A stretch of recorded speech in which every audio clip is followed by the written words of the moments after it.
Literally yesterday, I was staring at my laptop for about 2 hours thinking I should have something by now. It's not possible that not a single idea has come to my mind. And it's like you have that general, pretty vague idea what you want to create, right? But no concrete plan. And the big problem is that you simply can't move forward because you're just stuck. This is when I think, why am I even doing this in the first place? Well, as Elizabeth Gilbert said in her book, Big Magic, this, by the way, a must read for us creatives, this is not the world's fault that we want to be creative full time. I paraphrased a little bit because I don't remember the exact words, just the core message. And although inspiration and ideas do feel like a full-time job, of course, and especially when nothing seems to work or grab your attention, I've actually discovered some super useful hacks that always work for me, and I want to share them with you today. P.S. One of them is AI, so let's start with that.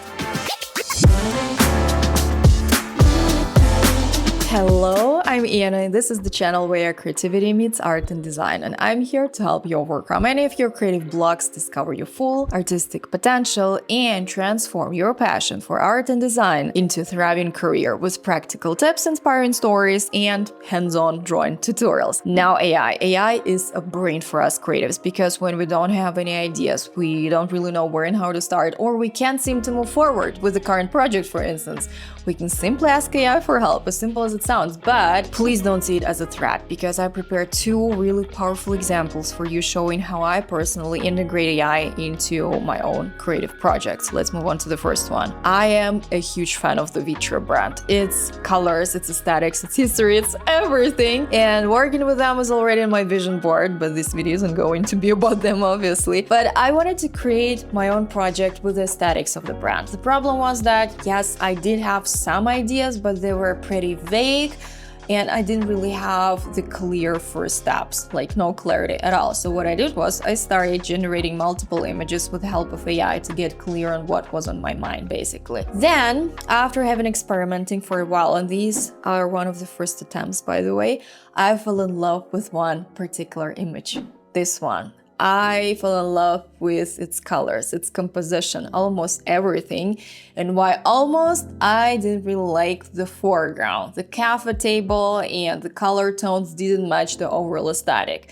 So I kept generating more and more images coming from AI, and this is the final result where I merged multiple images, drawn on both paper and iPad. But the main design process took place in the Procreate app, the #1 app for all types of creative projects, including interior design. This app runs on Apple only, it's one-time purchase, but it's totally worth the price, like 1000%. There, I was able to experiment and play around with different coffee tables, with different color choices, and all of that was happening in a couple of clicks. So it is indeed an absolute must-have for interior design. Now, in addition to that kind of project, this is what else you can design and draw on your iPad.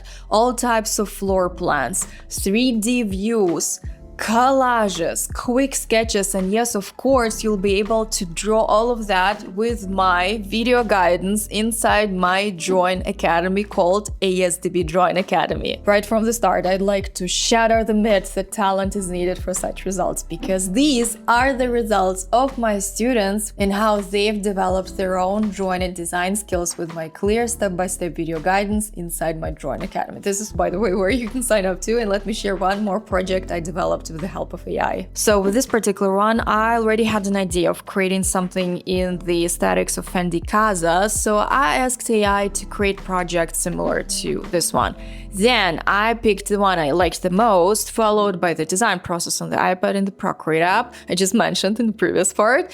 And then I played around with different coffee tables, artwork. So this is the final result. Once again, you'll be able to learn both iPad design and drawing and AI in my Drawing Academy. Here's where you can sign up, by the way. And now tip on finding inspiration #2, also as powerful as AI, of course. Search for your most favorite projects you've completed so far, the ones you're so proud of that you almost can't believe you did them. Study them in detail. How was the idea born? What emotions did you have when working on that project? This is a very powerful exercise which will shift your attention from lack to abundance and will prove that you're capable of developing truly extraordinary things. And it's also important not to find just one. Find more, big or small, and you'll see how your inner mood and motivation also start to shift. Your mindset will go from I'm worthless to I am freaking gorgeous and brilliant. Why was I even thinking the opposite?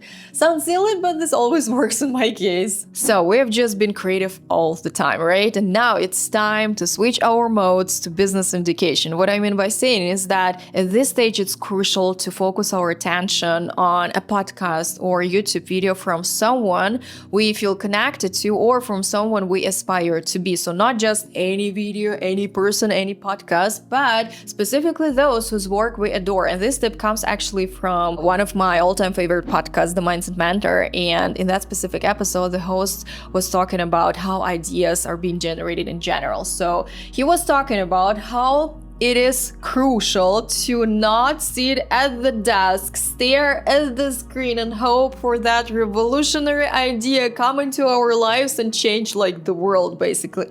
No.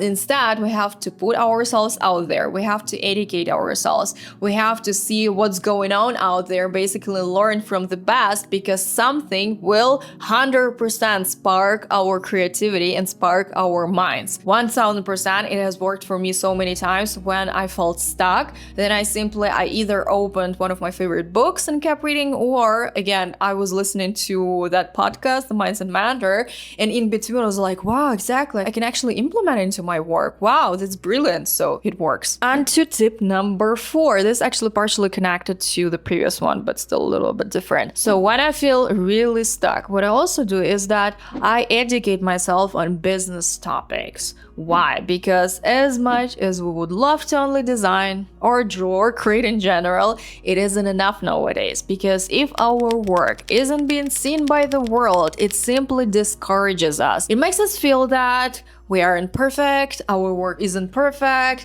we aren't talented enough, like pick yours. And you know what's gonna happen eventually? We might quit because our work isn't getting recognition. But since you're on this channel and part of my and she draws big world, that's not gonna happen. Why? Because you're learning my golden nuggets on making success your only way. Anyway, when I listen to business podcasts or learn from my mentors, for instance, I also learn about what's currently working in the world of marketing.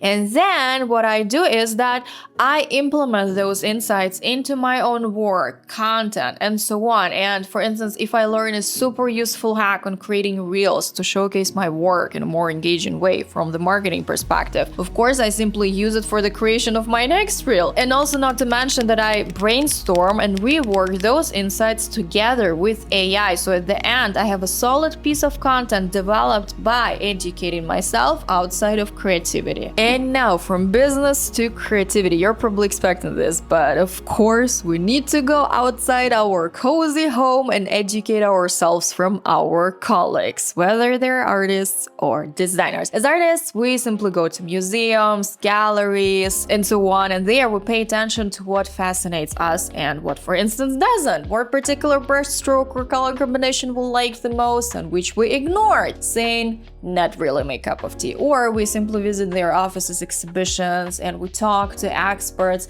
In my opinion, this is such a powerful boost of inspiration. It also makes you feel like, yes, I freaking belong here too. My art needs to be seen. And then after all those visits, you can't wait to get home and start bringing your own ideas to life. It has happened to me so many times I can count. So for instance, during one of my visits to the Maison and Objet exhibition in Paris, I got to know the team behind Jonathan Adler. I sketched their interior, I visited their store in New York, and all of that left me so energized and inspired for I don't know how long. And still, when I think about that encounter, it makes me want to drop film in this YouTube video and start creating magic too, just like them. And one last tip, which is even more important than all the previous ones combined. Understand that perfection is subjective. And confidence is the most important thing for creatives. As long as your art tells a really important, powerful, and relevant story, and as long as you exude that confidence